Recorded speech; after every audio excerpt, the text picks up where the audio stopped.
Hello and welcome to Tools to Create a Better Life with myself, Glenyce Hughes. Thank you so much for being here. I am so incredibly grateful for you. And just a little note, in case you weren't aware, you can access this weekly show in many different ways. So it's via video, YouTube, Instagram, my Facebook pages, podcast apps like Spotify and Apple and all the places. There's so many ways. So if you haven't subscribed, come on, what are you waiting for? Subscribe in whatever way you like to receive this content. I would be so grateful. So this week's show, what do you have more of? Money or debt?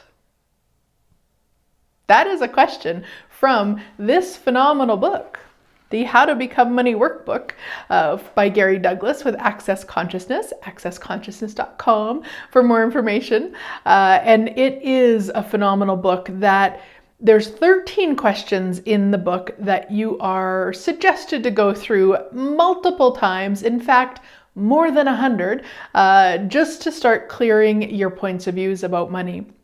And that question is actually one of them. What do you have more of, money or debt? Yeah, it's actually question 12. It's an amazing question.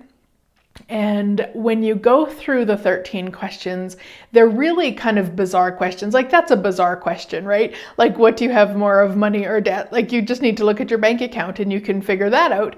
But it's not even about that. It's actually where when you ask that, you're actually asking from an awareness place, because you might have more money than you have debt, but energetically you might perceive that you have more debt than money, or vice versa. So it's not even a logical question. None of the 13 questions are logical by any means, and they are freaking magical. And I have done lots of radio shows on different aspects of this book, lots of my weekly videos also that are different than these if you're watching it by video. So I have a video that I do and send out to my email list. So if you're not on there, come play. And I talk about it a lot because it has truly changed my financial reality. And I continue to utilize it to change it even more and more and more and more.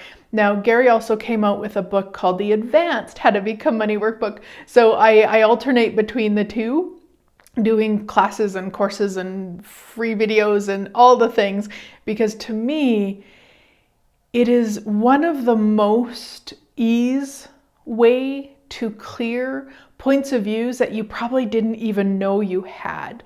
And that's what these 13 questions are designed to do, is for you to recognize the really bizarre, and not even necessarily do you have to recognize them and dissect them, that's not it, but just to start clearing them and letting them come up and clear them.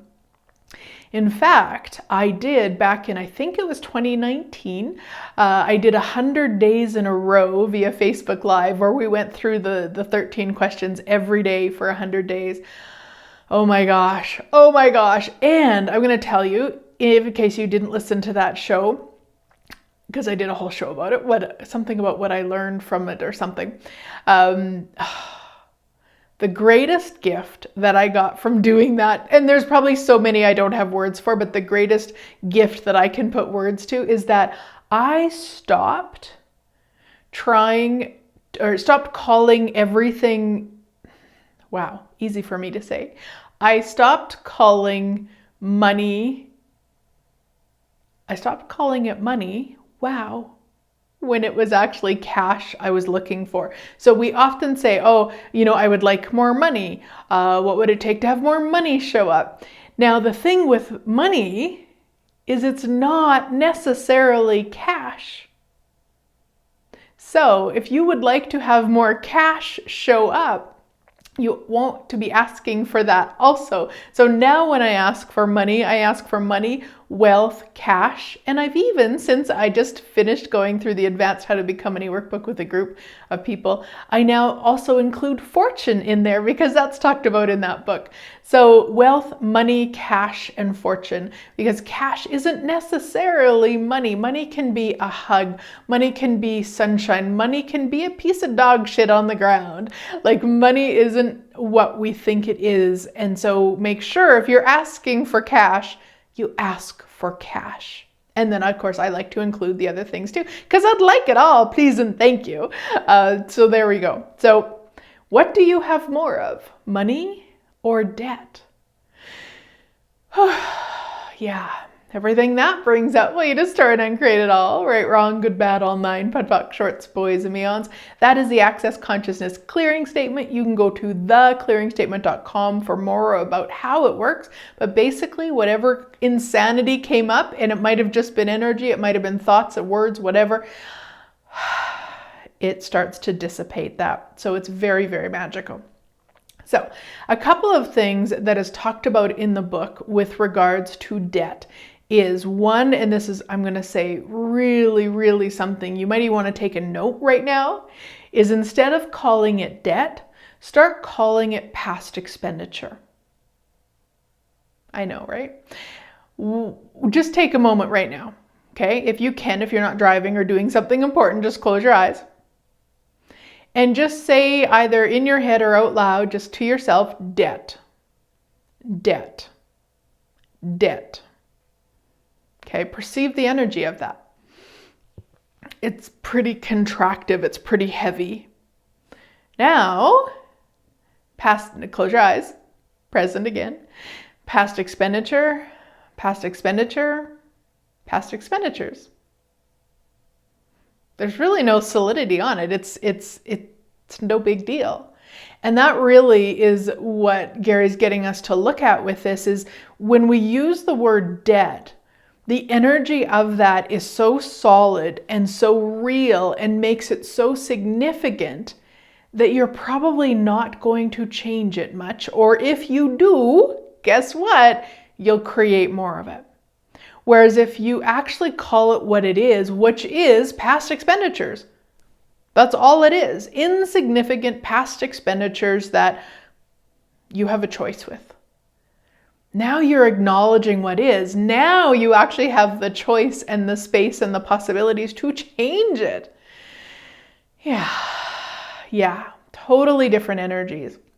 So on your note, no more debt, now called past expenditures. That is really the wording that you want to start utilizing with it for that. The other thing that is talked about in the book, and this is really where I wanted to go with this show, is around the energy of not having to pay it off all at once. So many of you have heard me talk about my money story, where I would create a lot of debt, past expenditures. I would create a lot and then I'd work really hard and pay it off and be like, whew, there, I'm done. No, within a few months I'd create more. And it was just this constant insanity.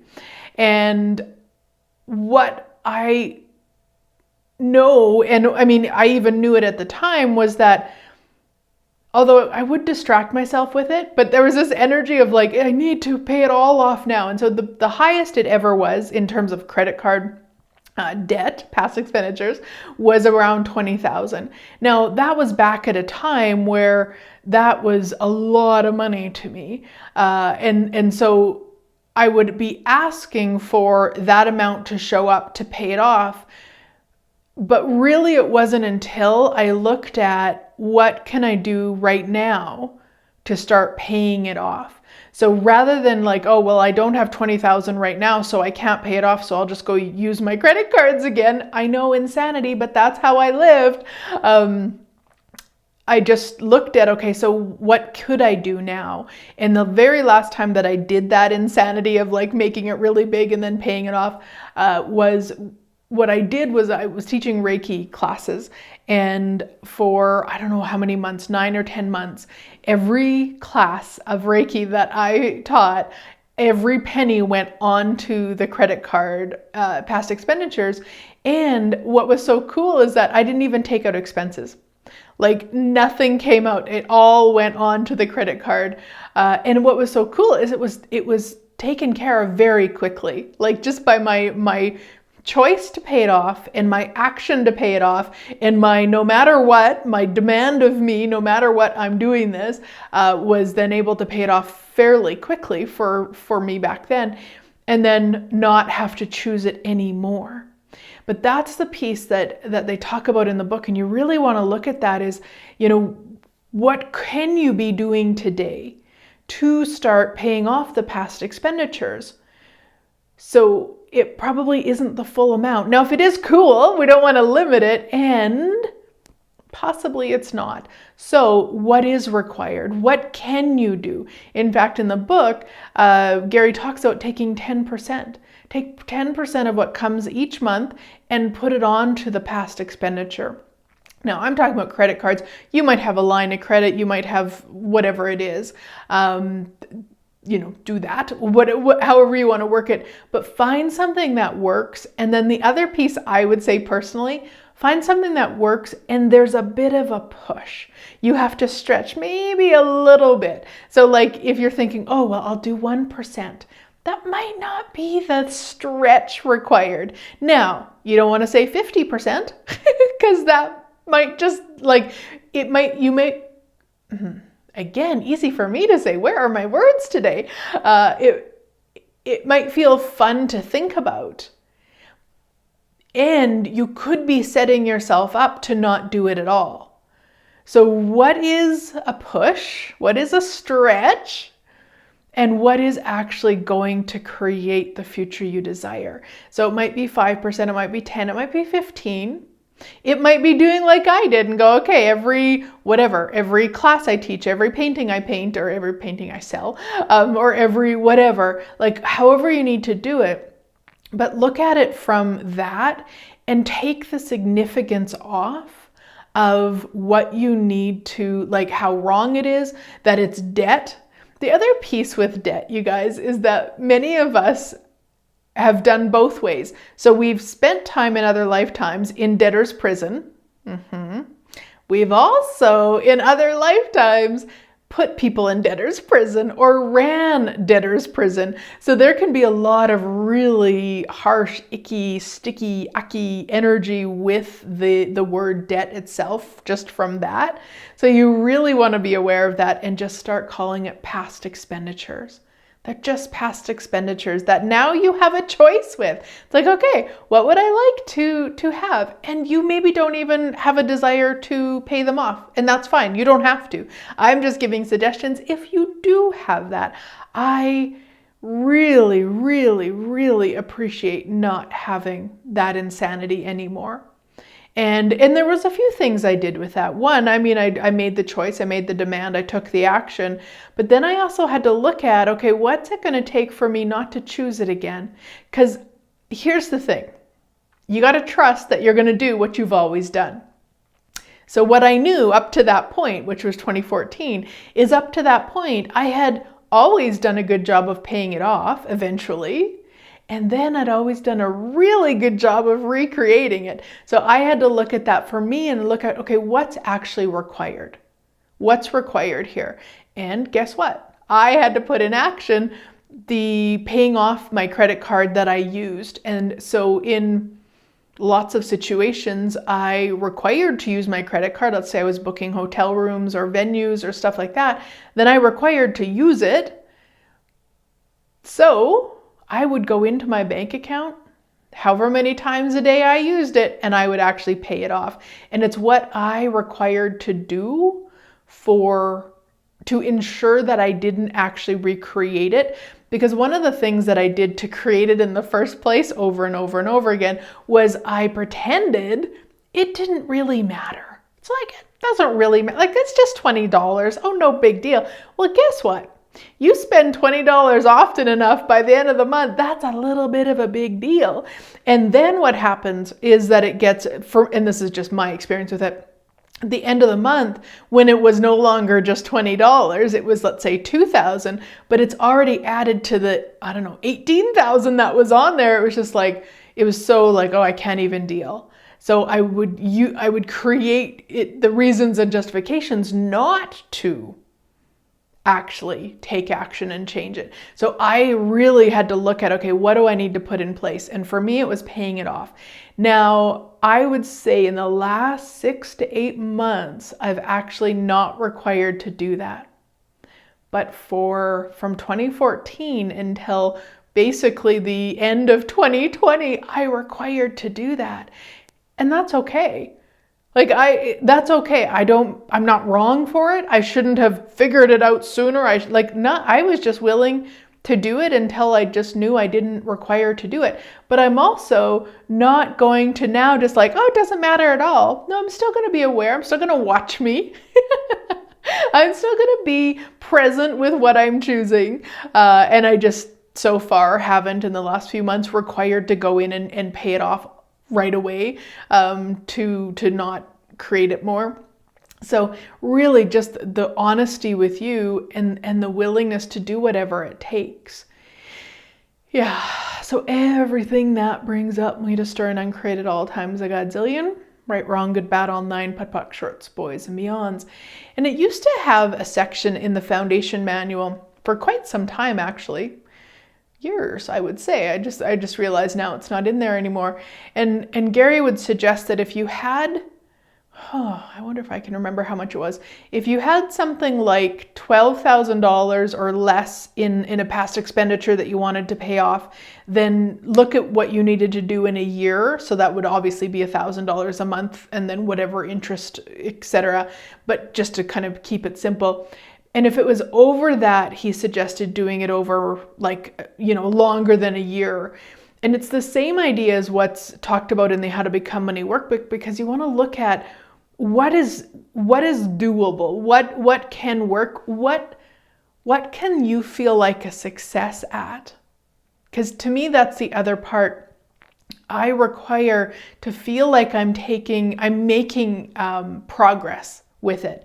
So even with my weight, if I would have looked initially at, what the doctor office says for my height of 5 feet, what I should weigh, and looked at what I did weigh and went, well, I can't be that tomorrow, so forget it. I just wouldn't have made any choices. So it's really looking at, okay, so what is actually doable? And I also really like that idea of a stretch. What is going to inspire you to make the choice? What is that for you? And it's going to be different for each one of us. Just what is that for you? For me, the Reiki classes back then, it was just really simple for me to do. It was also really fun. It was like this challenge within myself of because in a sense, I didn't have control how many people came. I mean, obviously, energetically, I chose it and created and all that. But really, it was just kind of like this excitement of I wonder how much I can pay off with this class. It just became really fun. But find your way. And maybe you don't have, an income that you have, that you create like that. Maybe you have a set amount that comes in each month. So, okay, so what is required? Now, what you could also do is ask, what could I be creating that I could use the money towards to put on the past expenditure? It doesn't mean just because you are employed by a company or a person or whatever that you can't have additional.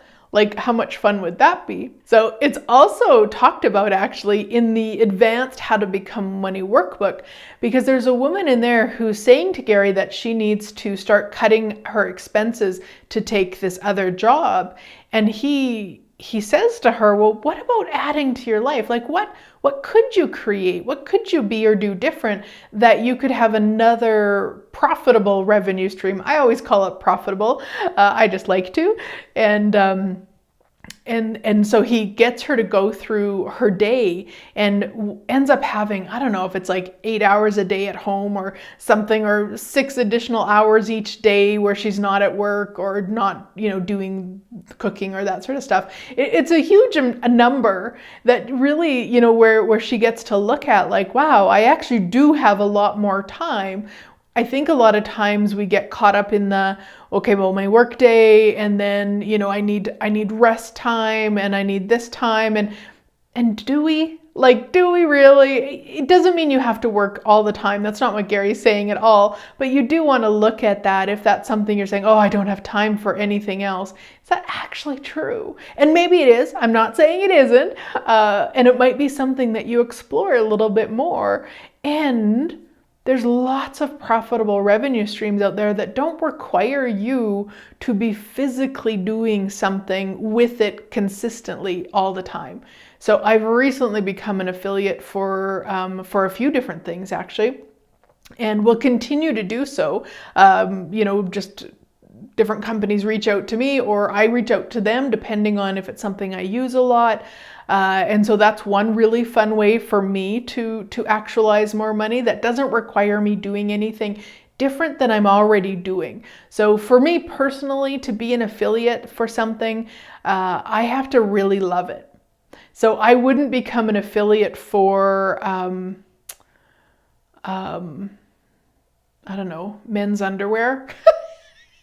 I'm just pulling something out because I can't get excited about men's underwear because I don't wear it, I don't use it. But I can, you know, for makeup. Because did you see my eyebrows?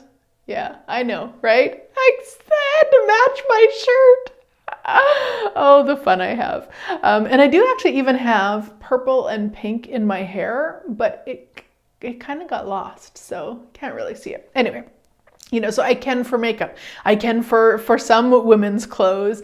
There's also a conscious cleanse, it's called, that I'm an affiliate for. I don't necessarily use it like I used to, but I still will speak about it like it is just the most amazing thing ever, because it is. It truly is. I used it for a few years. Anyway, so like what else? What else is there? If that's something you would like to. And then you could maybe even look at, okay, this is what I'd like to do. This is what I'd like to add. And maybe all of it goes on to the past expenditures. Like, how much fun would that be to have that, I don't know, challenge or inspiration with yourself of like what you could be creating to take care of that. Yeah. And again, I don't know. Wow. I was going to say something else, but I want to talk about something first. So once we moved into this acreage back in 2017, within a few months, I had actualized some credit card debt, line of credit stuff for the house stuff. And I really struggled with that. I really chose a lot of drama around it, a lot of judgment of me for it.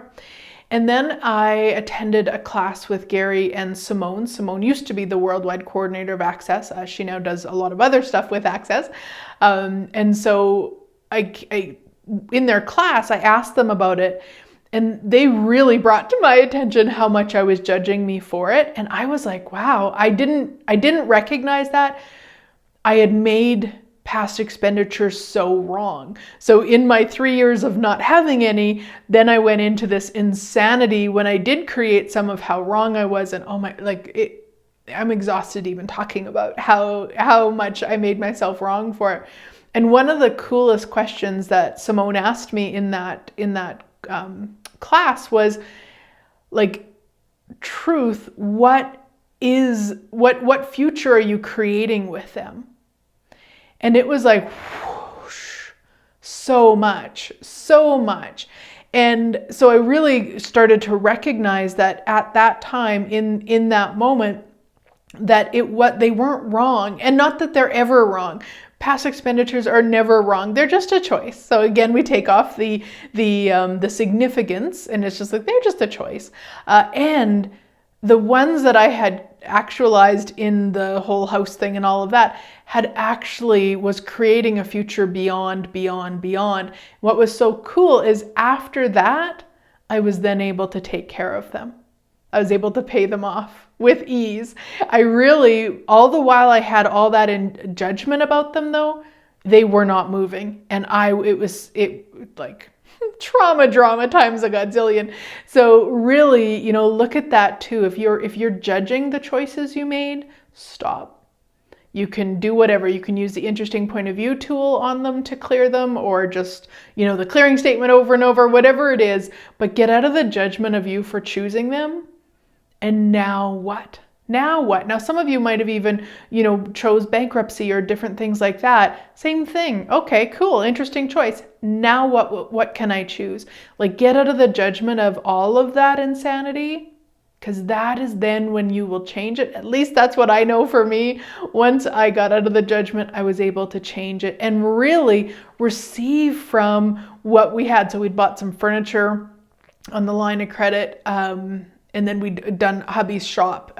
When we moved, there was a shop and all of that, but he needed it winterized and such. And so those were kind of the two things that would put on the line of credit.